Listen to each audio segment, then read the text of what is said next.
ये हमारे अशोक सर है, आज आपके सामने खड़े। आज इतना प्यार और इतना स्नेह जो आप दे रहे हो, व्हाट ही ये पर्सन कौन है, ये कैसे अशोक सर बना, कैसे आपके फादर मेंटोर का रोल निभा रहे हैं, हर सिचुएशन में कैसे आपके बैकबोन के रूप में खड़े हैं। इस पर्सनल लाइफ में बहुत स्ट्रगल किया, बहुत। बट हमेशा मैं यही कहता हूं, जिंदगी में इम्पॉसिबल कुछ भी नहीं है, जिंदगी में इम्पॉसिबल कुछ भी नहीं है। I have started my journey. मैं आपको बताना चाहता हूं, I basically belong from the Lohawat, Jodhpur Rajasthan में एक छोटा सा गांव है Lohawat. My self doctor Ashok Dhaka Bishnoi.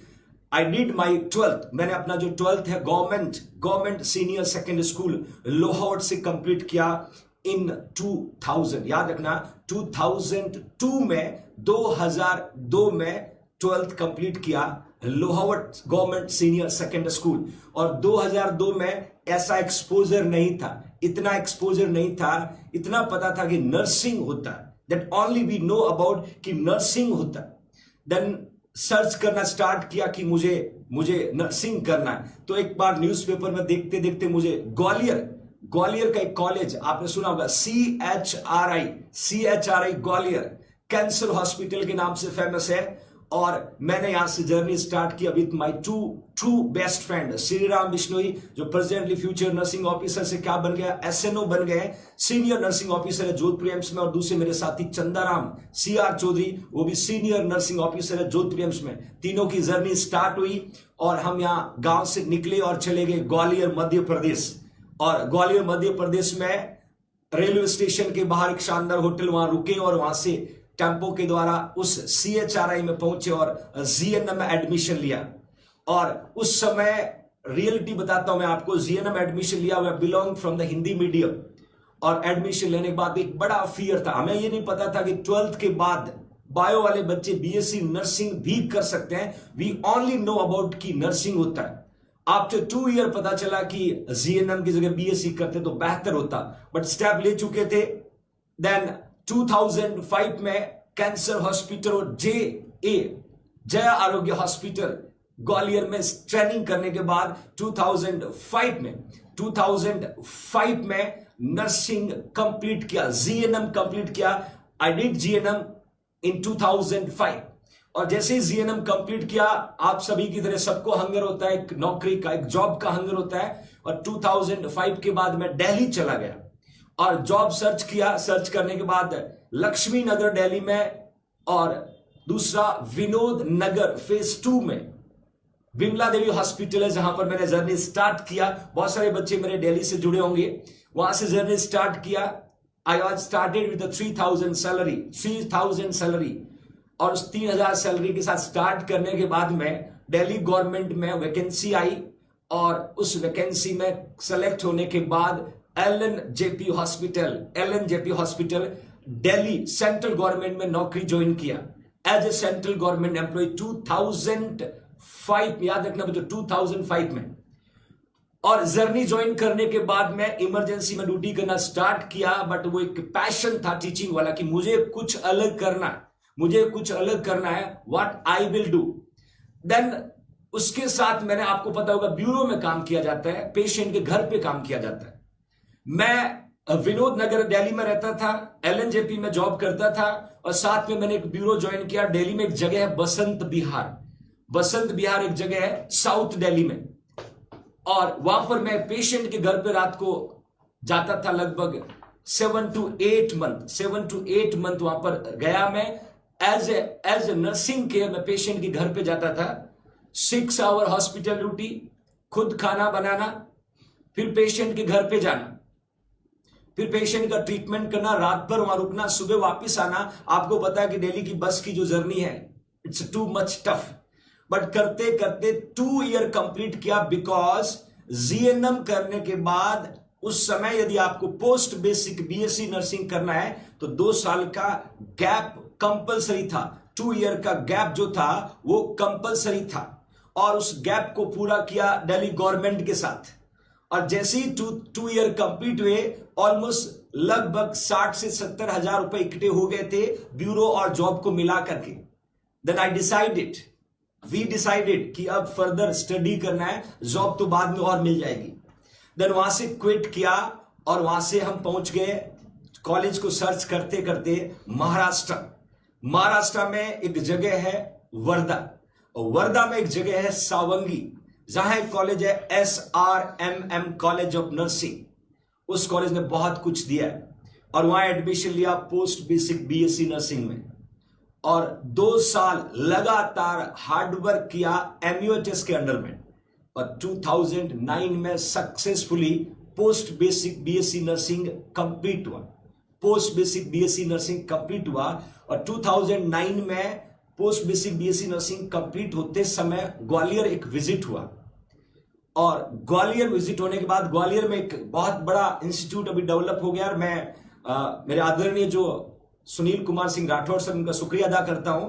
वहां पर मैं गया उनके कॉलेज में, सडनली ऐसे पहुंचा तो बोला कि आप यहां ज्वाइन कर लीजिए, इंटरव्यू कंडक्ट करना पड़ेगा आपका।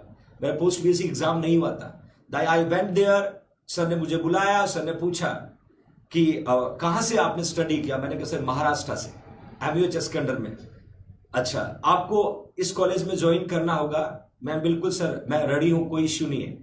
सर ने कुछ क्वेश्चंस पूछे मुझे, मैंने रिप्लाई किया। सर ने बोला कि आपका एक्सपेक्टेशन क्या, 2009 की बात बता रहा हूं, my loving future nursing officer, आपका एक्सपेक्टेशन क्या है सैलरी का। ग्वालियर की बात कर रहा हूं, मध्य प्रदेश ग्वालियर की बात कर रहा हूं मैंने सर से कहा सर मेरा एक्सपेक्टेशन जो है वो 10 to 12,000 at least I want after completion of post basic BSc nursing.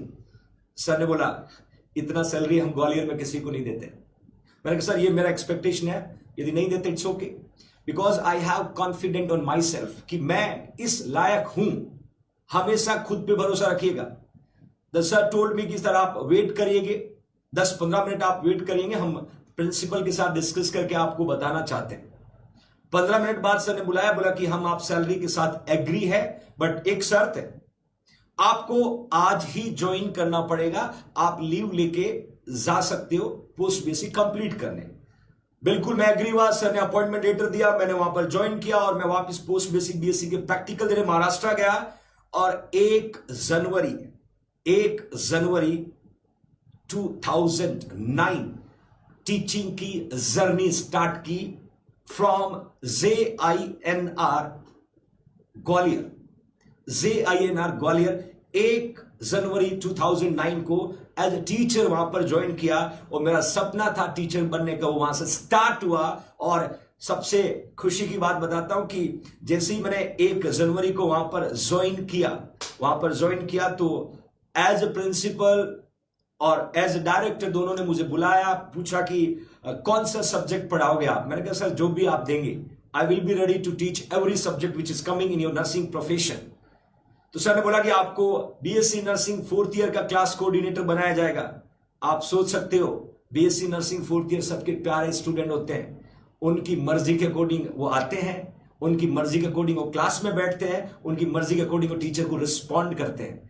और सब्जेक्ट कौन सा मिला? नर्सिंग एडमिनिस्ट्रेशन, जो आई थिंक मोनोटोनस होता है, बच्चों को पसंद नहीं आता, बट आई हैप्पी कि मुझे टास्क मिला। और आई स्टार्टेड, जैसे मैं क्लास में गया, क्लास में जाने के बाद देखा तो 7 बच्चे क्लास में बैठे थे और 60 स्टूडेंट का बैच था। Then I started my hard work, nursing administration पढ़ने स्टार्ट किया, और अगले 15 डेज में उस क्लास में 60 में से 57 की स्ट्रेंथ हो गई। That is achievement. और कॉन्फिडेंस बूस्ट हुआ कि मैं कर सकता। करते करते सोचा कि दिल्ली एम्स का एग्जाम देते हैं। दिल्ली एम्स का एग्जाम दिया, वेटिंग में नंबर आया, और मेरे प्रिय जो 2 बेस्ट फ्रेंड मेरे लाइफ के, श्री और चंदा, दोनों दिल्ली एम्स में सेलेक्ट हुए। देन उसी टाइम उसी कॉलेज में MSc नर्सिंग आ गया। तो आदरणीय राठौर सर ने कहा कि डिस्नोई जी आपको जाना कहीं नहीं है, आप यहीं से MSc करिएगा, टीचिंग भी करिएगा, MSc नर्सिंग भी करिएगा, और अपनी सैलरी से फीस भरिएगा। मैं शुक्रिया अदा करता हूं कि एक बार फिर राठौर सर का, जिन्होंने मुझे मौका दिया, और मैंने MSc नर्सिंग 2012 में कंप्लीट किया। अपनी मेहनत से कंप्लीट करने के बाद उसी कॉलेज में एज नर्सिंग ट्यूटर ज्वाइन किया, और धीरे धीरे धीरे 2015 तक आकर वर्किंग प्रिंसिपल का काम स्टार्ट किया उसी कॉलेज में, जहां मैंने 2009 में जर्नी स्टार्ट की थी। एज ए प्रिंसिपल मैंने वहां पर काम किया लगभग 2015 तक, बहुत कुछ लर्न किया राठौर सर से। लाइफ क्या होती है, मेहनत क्या होती है, मैं बताना चाहता हूं, कभी पीछे मुड़ के नहीं देखा। जो जिम्मेदारी मिली उस जिम्मेदारी का सामना करता गया, आगे बढ़ता गया। और 2015 क्या हुआ देखिएगा। 2015 में पुणे में एक नेशनल रिसर्च प्रेजेंटेशन का सेमिनार और कॉन्फ्रेंस था, और एज ए पार्टिसिपेंट मैं पुणे गया। इंडिया लेवल का कॉन्फ्रेंस था, और वो कॉन्फ्रेंस कहां था मैं बता देता हूं, Sinhagad college of nursing Pune. और वहां फिर एक बार मेरे आदर्श, मेरे बड़े भाई हनुमान सर से मुलाकात हुई। वहां पर मेरा रिसर्च प्रेजेंटेशन हुआ in the front of BT Basavanthappa, K Lalitha, doctor T Uday Kumar, वो बड़े बड़े नर्सिंग के ऑथर जिनकी बुक्स आज तक हम स्टडी करने आते हैं। और गॉड ग्रेस की उन सबके सामने रिसर्च प्रेजेंटेशन के बाद फर्स्ट प्राइज मिला ऑल इंडिया लेवल पे। First best research paper presentation का खिताब मिला। दिल बहुत खुश हुआ और कॉन्फिडेंस बढ़ा कि हम और बेस्ट कर सकते हैं। On that day myself and Hanuman sir we are discuss about कि अब लाइफ में कुछ अलग करना है, लाइफ में कुछ अलग करना है। What we will do. बोला जोधपुर चलते हैं। Basically I belong from the Jodhpur. तो कैसे जाना होगा, बोला जोधपुर एम्स में नर्सिंग ट्यूटर की वैकेंसी आई है, मैं फॉर्म भरता हूं, सेलेक्ट हो जाऊंगा, फिर अपन दोनों वहां जर्नी स्टार्ट करेंगे। मैंने ओके फाइन। उसके बाद हनुमान सर सेलेक्ट हो गए, जोधपुर एम्स पहुंचे, और सर ने मुझे स्टिमुलेट करना स्टार्ट किया कि भाई चल जोधपुर आना, आपको एक नया सपना अपना वो पूरा करेंगे। Then whole night I was decided, पूरी रात सोच समझ करके एक डिसीजन लिया कि जिस कॉलेज में आपने एज सब कुछ 6 ईयर वर्क किया है, उस कॉलेज में, उस कॉलेज के ऑनर ने आपको सब कुछ दिया है, ट्रस्ट दिया है, सैलरी दिया है, लाइफ दी है, उनको जाके बोलना कि सर मैं आपका कॉलेज छोड़ना चाहता हूं। It's too emotional event of my life. Whole night सोचने के बाद दूसरे दिन मैं कॉलेज जाता हूं। कॉलेज जाने के बाद सर से रिक्वेस्ट करता हूं कि सर मुझे आपसे मुलाकात करनी है। बोला आइए बिश्नोई जी, आप जो बोलना चाहें बोलिए। देन सर को बोला कि सर मैं एक नई जिम्मेदारी के साथ, एक नई टास्क के साथ मैं जोधपुर जाना चाहता हूं, और जोधपुर जाकर के एक नई जर्नी स्टार्ट करना चाहता हूं, तो मुझे आपका आशीर्वाद चाहिए। सर ने सोचा, 5 मिनट तक बैठे, बोला ये आप क्या बोल रहे हो, कैसे पॉसिबल होगा, आपको सब कुछ यहाँ मैनेज करना होता है। मैं ग्वालियर में जो हॉस्टल वार्डन भी रहा टीचिंग के साथ साथ में। मैंने बोला सर यदि फेल हो गया तो घर लौट आऊंगा, ये मेरा घर है, और एक जिम्मेदारी के लिए मैं जा रहा हूं, एक टास्क के लिए जा रहा हूं, बहुत सारे लोगों के सपने पूरे करने की कोशिश करूंगा। सर ने एक ही बात की, मुझे आज भी उस बात याद है कि बिश्नोई जी ये वर्ल्ड खुला है, आप बिल्कुल जाइएगा, और कोई मदद चाहिएगी मैं खड़ा हूं आपके पीछे। और ये मेरे रेस्पेक्टेड प्रिय doctor Sunil Kumar Singh Rathore, director owner VISM group of studies Gwalior ने बोला। वो शब्द सर के मुझे आज भी याद है। देन मैंने वहां पर डिसीजन लिया और दूसरे दिन ट्रेन में बैठ गया वहां से, और बहुत सारे मेरे जो प्रिय स्टूडेंट थे स्टेशन पे ड्रॉप करने आए। दे आर क्राइंग कि सर क्या किया आपने। मैंने कहा बच्चों आपका भरोसा नहीं तोड़ूंगा, आप जो सोचे उसे बेहतर करने की कोशिश करूंगा। Then I came to the Jodhpur. Jodhpur आने के बाद मेरी सोच ये थी कि मैं एक बार जोधपुर को जानूं, पहचानूं, फिर एक नया काम स्टार्ट करूं। मैंने जोधपुर आने के बाद एज ए टीचर जोधपुर के नर्सिंग कॉलेजेस में इंटरव्यू दिया खुद की जॉब के लिए, और इंटरव्यू दिया तो इंटरव्यू में काफी 2-3 कॉलेज में मैं गया, तो उन्होंने बोला कि सर आपका एक्सपेक्टेशन सैलरी कितना। मैंने कहा 60,000। बोला सर राजस्थान में हम नहीं दे पाएंगे। एक जगह गया, 2 जगह गया, 3 जगह गया, निराशा हाथ लगी। Then I was decided, what I was decided, अब जॉब करनी नहीं है, जॉब देनी। जॉब करनी नहीं है, अब जॉब देनी है। और उसी रात को यह डिसीजन हुआ कि अब मैं जॉब नहीं करूंगा, मैं जॉब दूंगा। उन सारे नर्सिंग ऑफिसर का सपना पूरा करूंगा जो स्ट्रगल कर रहे हैं, परेशान हो रहे हैं, जिंदगी में हार चुके हैं। जब मैं हनुमान सर को बोला कि सर अपन नर्सिंग कोचिंग स्टार्ट करेंगे जोधपुर में नर्सिंग कोचिंग स्टार्ट करेंगे। 2015 की बात, मई की बात है, गर्मी, बहुत गर्म टाइम था। सर ने बोला बिल्कुल वी विल डू। तो हमने जोधपुर में जगह सर्च करना स्टार्ट किया। 8-10 दिन के स्ट्रगल के बाद प्लेस मिला, और प्लेस मिलने के बाद में दिमाग में आया कि नाम क्या रखें, क्या नाम रखें। तो मैं और सर उस समय अशोक सर के पास ना बाइक था, ना खुद का घर था, कुछ भी नहीं था। एक फ्रेंड की बाइक लेके आया, उस बाइक पे मैं स्ट्रगल कर रहा था 2015 में। और वी आर डिसाइडेड कि नाम क्या रखें। तो आपको पता हनुमान सर आइडिया के जीनियस है, वहां से जो आइडिया निकलते हैं सीधा यहां स्ट्राइक करते हैं।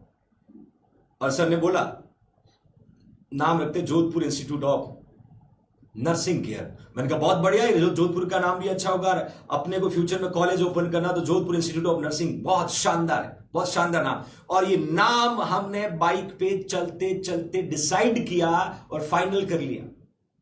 और 2015 में 28 जून हमने न्यूज़पेपर में ऐड दिया कि कोचिंग स्टार्ट हुआ, बहुत इंक्वायरी आई। 28 जून 2015 में आपके अपने JINC का इनॉग्रेशन हुआ। उस समय फैमिली वाले अगेंस्ट थे, बहुत सारे लोगों ने बोला जॉब क्यों छोड़ा, ग्वालियर में 80,000 सैलरी मिलती थी, बहुत रेस्पेक्टेड जॉब था, आपने जॉब क्यों छोड़ा। बट अंदर एक वो भूख थी कि नहीं, आई will do something different, I will do something different. मुझे खुद पे कॉन्फिडेंस था कि मैं कर सकता। और स्टूडेंट का जो एक्सपेक्टेशन जुड़ा था वो मुझे हमेशा सोने नहीं देता था कि अशोक सर जॉब छोड़ के गए तो कुछ करेंगे। और वो उम्मीद जो थी मेरे प्रिय स्टूडेंट की, वो हमेशा मुझे आगे बढ़ने को प्रेरित करती गई। 15 जून को आया, 28 जून को स्टार्ट किया। और स्टार्ट करने के बाद मैंने JINC के बाहर एड लगाया, Jodhpur institute of nursing career. तो एड बनाने वाले ने शॉर्ट फॉर्म बना दिया JINC, तो बाहर मैंने लगा के रखा। तो ऐसे ऑफिस के बाहर खड़ा था तो एक मेरे कलीग बोलते कि सर नाम बड़ा अच्छा रखा आपने। मैंने कहा क्या? तो बोला JINC। तो मैंने भी सोचा अरे JINC नाम तो अच्छा है। और उसी दिन वो एक शॉर्ट फॉर्म डेवलप हो गया JINC, जो आज हर फ्यूचर नर्सिंग ऑफिसर के लब्स पे, टंग पे JINC। वहां से JINC वर्ड जनरेट हुआ। और पहले बैच का एड देने के बाद JINC में आपको बताना चाहूंगा, पहला बैच स्टार्ट किया मॉर्निंग में तो 7 स्टूडेंट यहां पर पहुंचे। और 7 स्टूडेंट से धीरे धीरे 10 पहुंचे। 10 स्टूडेंट ने एडमिशन लिया और क्या कहते थे कि सर कब तक हो आप, ये बच्चों के शब्द थे, हम महीने महीने फीस देंगे, क्या भरोसा आप कब तक हो। मैंने कहा कोई नहीं, मैं एग्री हूं। मैंने पहला बैच स्टार्ट किया, एक दोस्त की बाइक ली, कभी सिटी बस में आता था, कभी बाइक से आता था, कैसे कभी टेम्पो से आता था, बारिश में संघर्ष करता था। पहला बैच स्टार्ट किया। और मैं बताना चाहता हूं इन बिटवीन जब JINC स्टार्ट किया, माई सेल्फ और Hanuman sir we are decided, एक बड़ा डिसीजन मैं आज सबको बताना चाहता हूं जो शायद अभी तक आपको लोगों को नहीं बता। JINC स्टार्ट करने से पहले आई वेंट जयपुर, एक बहुत बड़ा एजुकेशन हब है राजस्थान का जयपुर। मैं जयपुर गया, उस समय अशोक सर को कोई नहीं जानता था, उस समय अशोक था। जयपुर गया, जयपुर के सारे नर्सिंग कोचिंग में एडमिशन लिया, रजिस्ट्रेशन करवाया। और सबसे पीछे वाली बेंच पे एक नोटबुक लेके बैठता था और देखता था कि ये क्या टीच करते हैं, क्या डिसिप्लिन है, क्या नोट्स का क्राइटेरिया है। पीछे बैठ के बच्चे क्लास अटेंड करते रहे, मैं अपने नोटबुक में लिखता रहता। हर कोचिंग स्टडी करने के लिए मैं गया था 5 दिन के लिए। और हर कोचिंग के बैकबोन पीछे सबसे पीछे वाली बेंच में बैठ के लिखता था कि बच्चे आने का तरीका क्या है, क्लास में एनवायरनमेंट क्या है, टीचर क्या पढ़ाता है, नोट्स क्या है, फीस क्या। Then I studied 5 days from Jaipur, all the nursing coaching, then come back to the Jodhpur. मैंने डिसाइड किया कि ऐसा क्या मैं बच्चों को दूंगा तो बच्चों का सिलेक्शन होगा, ऐसा क्या मैं डिलीवर करूंगा तो बच्चों का सिलेक्शन होने के साथ साथ JINC में बच्चे एडमिशन लेंगे। और उस स्टडी के बाद हमने डिसाइड किया कि सबसे पहले JINC के खुद के सेल्फ नोट्स होने चाहिए। और सेल्फ नोट्स मैंने और हनुमान सर ने रात भर जग करके 2 महीने में कंप्लीट नर्सिंग को, एनक्लेक्स को एक नोट्स के फ्रेम में डाला और JINC की बुक प्रिंट करवाई। और उस नोट्स के साथ साथ JINC परिवार से कपिल सर जुड़े, जो भी भोपाल एम्स में सीनियर नर्सिंग ऑफिसर है। तीनों ने रात दिन मेहनत करके 7 से 10 बच्चे हुए। 15 दिन बाद एक और बैच स्टार्ट किया कि नहीं मॉर्निंग सफिशिएंट नहीं है, इवनिंग बैच और स्टार्ट करते हैं। एक और इवनिंग बैच स्टार्ट किया, इवनिंग बैच में 21 स्टूडेंट और जुड़े। और ये इधर 7 से 10, उधर 21, लगभग 40 स्टूडेंट JINC में पहुंच चुके हैं। तो थोड़ा कॉन्फिडेंस बूस्ट हुआ। और उन 40 बच्चों को दोनों बैच में कंप्लीट 5 to 6 मंथ का सिलेबस करवाया। एक बड़ा सा हॉल जिसमें 10 बच्चे बैठे उसको टीच करना, इट्स बिग टास्क। और उस समय जोधपुर में कोचिंग पे भरोसा करना बहुत बड़ी जिम्मेदारी थी। और मैं बताना चाहता हूं पहले बैच में 10 to 12 बच्चे हुए और 12 में से 5 फ्यूचर नर्सिंग ऑफिसर का सिलेक्शन हुआ। तो पता चला जोधपुर में भी कोई आया है और वहां से जर्नी स्टार्ट हुई, कारवा स्टार्ट हुआ। और उस 7 बच्चों से लेकर के लॉकडाउन से पहले जेएनसी में 2000 नर्सिंग ऑफिसर स्टडी करते थे। ये 5 साल की मेहनत, 7 बच्चों से 2000, और जोधपुर की बजाय इंडिया के कोने कोने से फ्यूचर नर्सिंग ऑफिसर जेएनसी में आके पढ़ने लगे, स्टडी करने लगे कि कुछ बनना है तो जेएनसी जाओ। और मैं बताना चाहता हूं मैंने उस जर्नी में डिसिप्लिन के साथ समझौता नहीं किया, सिलेबस पूरा करवाया टाइम के साथ, और एक भी छुट्टी नहीं देता मैं। 6 मंथ के कोर्स में सिंगल डे आपको छुट्टी नहीं मिलेगी, हर ट्यूसडे को टेस्ट होगा, और टाइम की पंक्चुअलिटी डिसिप्लिन के साथ कोई समझौता नहीं। आज भी आपने देखा होगा यूट्यूब पे लास्ट 65 डेज में डिसिप्लिन के साथ कोई समझौता नहीं, क्योंकि फ्यूचर नर्सिंग ऑफिसर का फ्यूचर जो बनाना था। और हमेशा एक हंगर रहती, कुछ करना है। और वो कारवा चलते चलते 5 साल में more than 2000 nursing officer India के कोने कोने में गवर्नमेंट जॉब में पहुंच गए। उन बच्चों का भरोसा, उन बच्चों की आशीर्वाद आज इतना यहां तक पहुंचाने में। इन बिटवीन बी प्लान लेके आया हूं, नर्सिंग कॉलेज स्टार्ट किया कि भाई कोचिंग में यदि अपन फेल हो जाते तो कोचिंग में बैकबोन का काम कौन करेगा। तो हमने नर्सिंग कॉलेज स्टार्ट किया, ग्वालियर से 2 नर्सिंग कॉलेज को लीज पे लिया।